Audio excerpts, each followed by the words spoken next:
சர்க்கரை வியாதி இருக்கும்போது நம்ம கொய்யாப்பழம் சாப்பிடலாமா அப்படின்னு கேட்டிங்கன்னா சாப்பிடலாம். ஆனால் நான் ஏற்கனவே சொன்ன மாதிரி பழத்தில் 100 கிராம் பழத்தில் 9 கிராம் அளவுக்கு சர்க்கரை இருக்குது அப்படிங்கிறதுனால நாம் செங்காயாக இந்த பழத்தை எடுத்துக்கலாம்.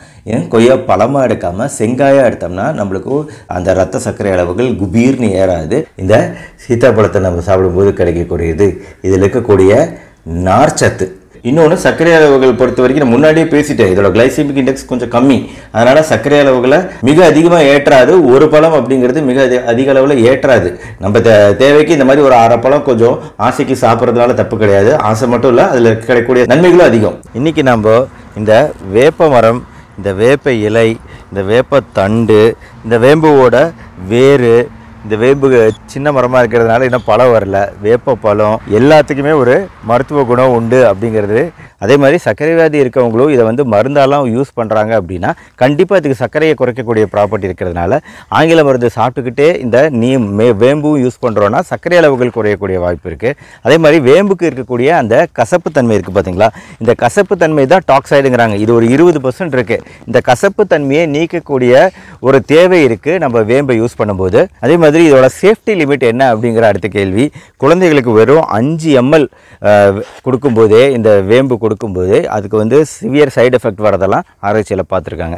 அதனால தான் அவ்வளோ சீக்கிரம் இதை ஹியூமன் ஸ்டடீஸ், மனிதர்கள் ஆராய்ச்சியில் சீக்கிரம் யூஸ் பண்ணலன்னு நினைக்கிறேன். எவ்வளவு இஞ்சி நம்ம எடுத்துக்கணும், எந்த விதத்தில் எடுத்துக்கலாம், எவ்வளவு நம்மளுக்கு சேஃபு, கிரானிக் டிசீசஸில் எந்த அளவு உபயோகமாக இருக்குது அப்படின்னு பார்க்கும்போது சர்க்கரை அளவுகள் நல்லாவே குறைக்குது, இன்சுலின் அளவுகளை குறைக்குது, ட்ரைகிளிசரைடு அளவுகளை குறைக்குது, HbA1c அப்படின்னு சொல்லக்கூடிய 3 மாத சர்க்கரை அளவுகளும் குறையுது. அடுத்து ரத்த கொதிப்பு குறைக்கிறதுலையும் இஞ்சிக்கு ஒரு நல்ல பங்கு உண்டு.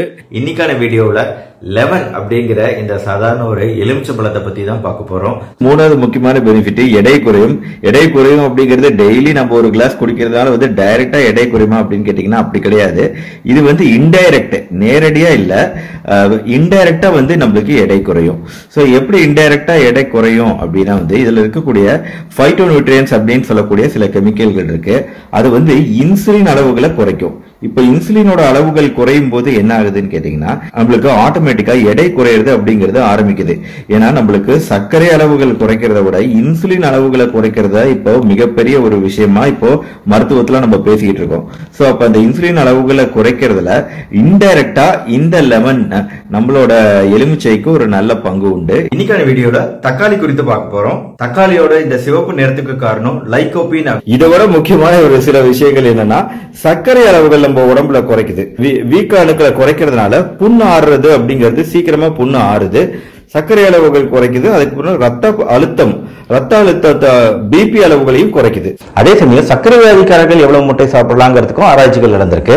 ஒரு ஆராய்ச்சியில 2 முட்டை டெய்லி சாப்பிட்டுட்டு இருக்காங்க சர்க்கரை வியாதிக்காரர்கள். இந்த மாதிரி ஒரு 3 மாசம் சாப்பிட்டதுக்கு அப்புறம் அவங்களோட ரத்த சர்க்கரை அளவு பார்க்கும்போது ஆச்சரியமான விஷயம் என்னன்னு கேட்டீங்கன்னா வெறும் வயிற்றில் அவங்க சர்க்கரை அளவு கம்மியாகுது.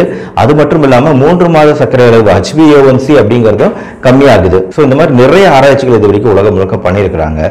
ஸோ இது மூலமா நம்மளுக்கு என்ன தெரிய வருதுன்னா சர்க்கரை வியாதிக்காரர்களும் கண்டிப்பா முட்டை சாப்பிடலாம். ஆனா மாடரேஷன், அதாவது ஒரு நாளைக்கு ஒரு முட்டை அப்படிங்கிற அளவுல சாப்பிட்டா நம்ம உடம்புக்கு ரொம்பவே நல்லது, எந்த பிரச்சனையும் கிடையாது, சர்க்கரை அளவு நல்ல கண்ட்ரோல்லே வச்சுக்கலாம் அப்படிங்கிறது தான். இதுக்கு ஃபர்ஸ்ட் நான் தயிர் எடுத்துக்கிறேன். இது காலையில புற ஊத்துற தயிர். இதோட கலோரி அளவுகள் என்ன, இதோட கலோரிகள் பால் மாதிரியே 80 to 90 கலோரி அப்படிங்கிற அளவுல, பிளஸ் இதுல ரிச்சான கால்சியம் மெக்னீசியம் சத்துக்கள் இருக்கு அப்படிங்கிறது இம்பார்ட்டன்ட் பாயிண்ட். ஒரு நாளைக்கு நம்ம எடுக்க வேண்டிய தயிரோட அளவு அப்படிங்கிறது 3 போர்ஷன் அப்படிங்கிறாங்க. 3 போர்ஷன்னா 80 into 3 250, கிட்டத்தட்ட 1.5 கப்புக்கு மேல. இது ஒரு கப்புனா இந்த ஒரு கப் அளவுக்கே கிட்டத்தட்ட 250 ml வரும். இந்த 250 ml அளவுக்கு தாராளமா தயிர் எடுத்துக்கலாம் அப்படிங்கிறது தான் நார்மல் ரெக்கமெண்டேஷன். இன்னைக்கான வீடியோ ரொம்ப இன்ட்ரெஸ்டிங்கான வீடியோ, பூண்டை பத்தின வீடியோ. இந்த மஞ்சளுக்கு மருத்துவ குணங்கள் இருக்கு அப்படிங்கறத நான் சொல்லிதான் தெரியணும்னு அவசியம் இல்லை. சர்க்கரை வியாதி எல்லா விஷயத்திலையுமே இந்த வீக்க அணுக்கள்ங்கிறது கண்டிப்பா தேவைப்படுது. ஒரு வகையில அது நம்ம அந்த இடத்துல இருக்கக்கூடிய பிரச்சனைகளை ஆத்துறதுக்கு, புண் ஆறுவதற்கு உதவுது. ஆனா அதுவே அதிகமா போகும்போது அந்த இடத்துல டேமேஜ் உருவாகுது. அது ஃபார் எக்ஸாம்பிள் இப்போ மூட்டு இருக்கிற இடத்துல வலி இருக்கு அப்படிங்கிறதுக்காக நம்ம பாடி என்ன பண்ணும்னா எதிர்த்து போராடும். ஸோ இந்த இடத்துல எதிர்த்து போராடிக்கிட்டே இருக்கும்போது ஒரு ஸ்டேஜில் என்ன ஆகும், வீக்க அணுக்கள் அதிகமாகி இந்த முட்டையை சுற்றி வீக்கம் அதிகமாயிரும். முட்டியே வீங்கி போயிடும். ஸோ இதுதான் வந்து வீக்க அணுக்களோட பிரச்சனை, சைடு எஃபெக்ட். அதனால இந்த குர்குமின் மஞ்சள் அப்படிங்கிறது இந்த வீக்க அணுக்களை குறைக்கக்கூடிய தன்மை வாய்ந்தது. நாம் சாப்பிடக்கூடிய உணவுகள்லாம் வந்து இந்த சர்க்கரை அளவை ஏற்றக்கூடிய தன்மை இருக்குது பார்த்தீங்களா, அது கம்மியாக இருக்கிற உணவு வகைகள்லாம் சாப்பிடணும். ஃபஸ்ட்டு பருப்பு வகைகளில் பார்த்தீங்கன்னா எல்லா பாசிப்பருப்பு, கடலை பருப்பு, உளுந்து எல்லாமே அதோட இண்டெக்ஸு 38 to 40 தான். அடுத்து சுண்டல் வகைகள், கருப்பு சுண்டல், வெள்ளை சுண்டல், இது எல்லாத்துக்குமே வெறும் 8 to 20 தான் கிளைசிமிக் இண்டெக்ஸ். அடுத்து பீன்ஸு, ராஜ்மா பீன்ஸு, எல்லா பீன்ஸ் வகைகளுக்குமே 20க்கு கீழே தான் கிளைசிமிக் இண்டெக்ஸு.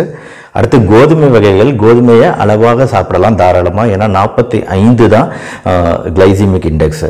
ஸோ அடுத்து பால் வகைகளில் பார்த்தீங்கன்னா பாலும் வந்து லிமிட்டாக சாப்பிடணும், ஆனால் அதோட கிளைசிமிக் இண்டெக்ஸ் கம்மி தான், 27. தயிருக்கு பார்த்தீங்கன்னா கிளைசிமிக் இண்டெக்ஸ் 28, வெண்ணெய் கிளைசிமிக் இண்டெக்ஸ் 30. அதே மாதிரி உணவில் வந்து தேங்காய் அதிகமாக பொதுவாக சேர்த்துக்குவோம், அதுக்கு கிளைசிமிக் இண்டெக்ஸ் 45. அளவாக யூஸ் பண்ணணும் தேங்காவை. அடுத்து பீட்ரூட், காய்கறிகளை பார்த்தீங்கன்னா பீட்ரூட், வெள்ளரி, வெங்காயம், தக்காளி, இது எல்லாமே கிளைசிமிக் இண்டெக்ஸ் 40க்கும் குறைவாக தான் இருக்கும், தாராளமாக யூஸ் பண்ணலாம். கீரை வகைகளை தாராளமாக எடுத்துக்கலாம், 10க்கு கீழே தான் அதோட கிளைசிமிக் இண்டெக்ஸு.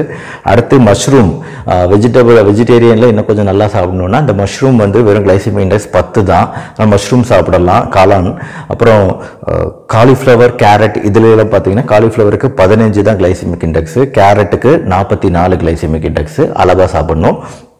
அப்புறம் பழங்களில் பார்த்தீங்கன்னா கிரேப்ஸு 25, ஆப்பிளுக்கு 38, பேர்ஸ்க்கு 37, ப்ளம்ஸ் வகைகள் 39, ஆரஞ்சு 57. ஆரஞ்சு நான் ஏன் இங்கே சாப்பிடக்கூடிய விஷயங்களில் போட்டிருக்கேன்னா, ஆரஞ்சில் வந்து சிட்ரிக் ஆசிட், அது வந்து நம்ம உடம்புக்கு பல வகையில் நின்றது, அதனால அளவான முறையில் கண்டிப்பாக ஆரஞ்சு சாப்பிடலாம், தப்பு கிடையாது. அப்புறம் பேரீச்சை பழத்துக்கும் கிளைசிமிக் இண்டெக்ஸ் கம்மி தான், தாராளமாக சாப்பிடலாம். இது மட்டும் இல்லாமல் ஈவன் நான்வெஜ் வெரைட்டிலையுமே வந்து கிளைசிமிக் இண்டெக்ஸ் ரொம்ப ரொம்ப கம்மி.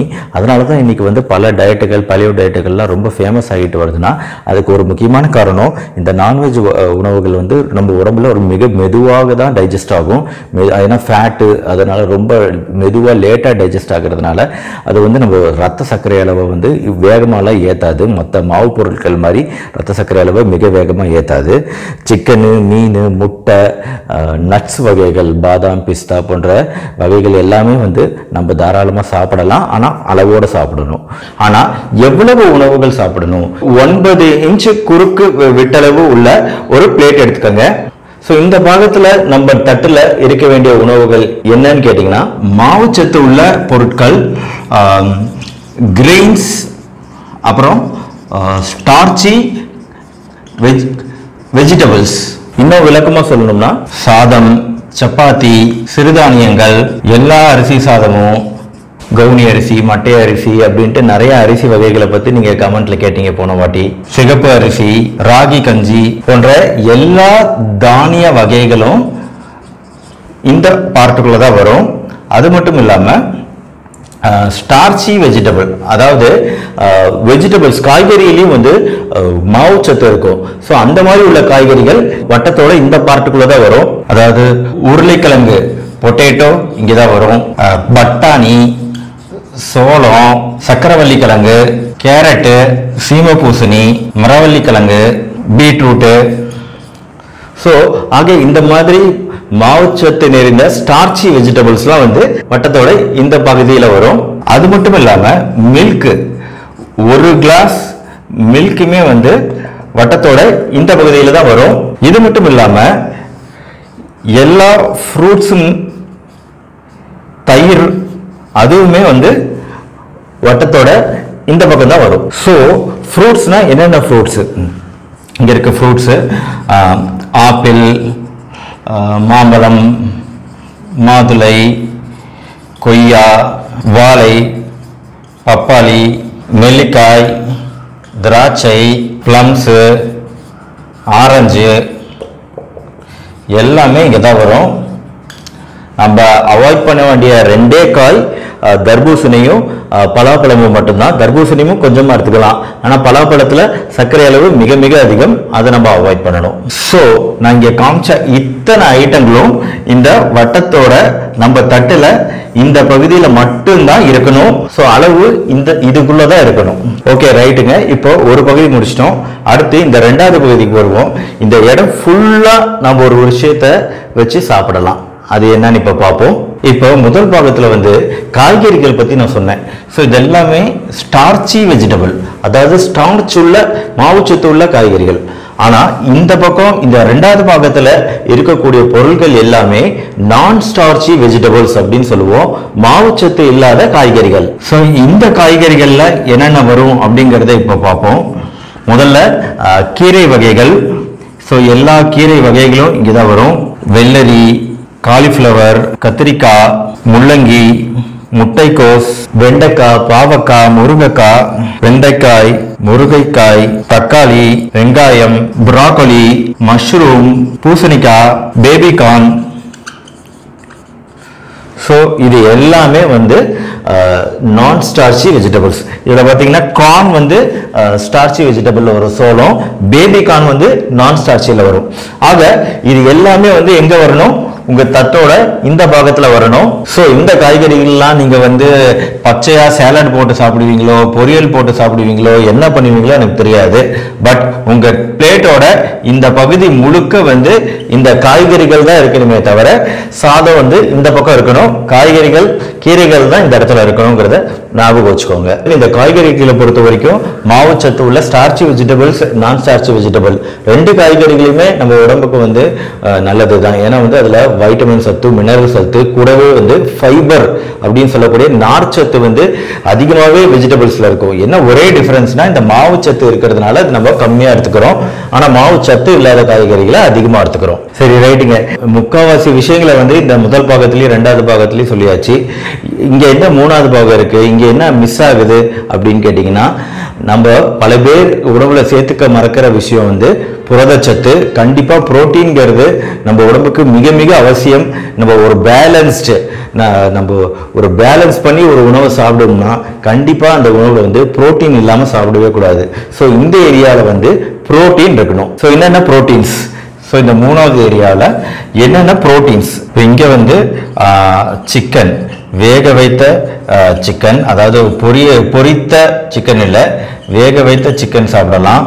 இல்லைன்னா வேக வைத்த பாயில் பண்ண முட்டை சாப்பிடலாம், மீன் சாப்பிடலாம். ஸோ இந்த சிக்கன், முட்டை, மீன் போன்றவையெல்லாம் வந்து புரோட்டீனோட நல்ல நான் வெஜிடேரியன் சோர்சஸ் அங்கிருந்து கிடைக்கும். ஒருவேளை உங்களுக்கு நீங்க ஒரு வெஜிடேரியனா இருந்தா தால், பருப்பு வகைகள் எல்லாத்துலயுமே நல்ல புரோட்டீன் இருக்கு. நட்ஸ், பாதாம், பிஸ்தா போன்ற நட்ஸ் வகைகள்லையும் அருமையான புரோட்டீன் சத்து கிடைக்குது. அது மட்டும் இல்லாம ஈவன் கிரவுண்ட் நிலக்கடலையில கூட நல்ல ஒரு புரோட்டீன் சத்து இருக்கு. ஸோ இப்போ நான்வெஜ் புரோட்டீனுக்கும் வெஜ் புரோட்டீனுக்கும் டிஃபரன்ஸ் இருக்கு அப்படின்னு நீங்க நினைச்சீங்கன்னா தப்பு. கண்டிப்பா அனிமல் புரோட்டீன் வந்து நல்ல புரோட்டீன் தான். பட் அதே சமயம் புரோட்டீன் வேல்யூ வந்து வெஜிடேரியன் உணவுகள்லையும் ரொம்ப குறைச்சல்னு சொல்ல முடியாது. ஒரு உதாரணத்துக்கு சொல்லணும்னா 100 கிராம் சிக்கன்ல 22 கிராம் புரோட்டீன் இருக்கு. 100 கிராம் ஃபிஷ்ல 24 கிராம் புரோட்டீன் இருக்கு. நிலக்கடலையில 100 கிராம் நிலக்கடலையில 23 கிராம் புரோட்டீன் இருக்கு.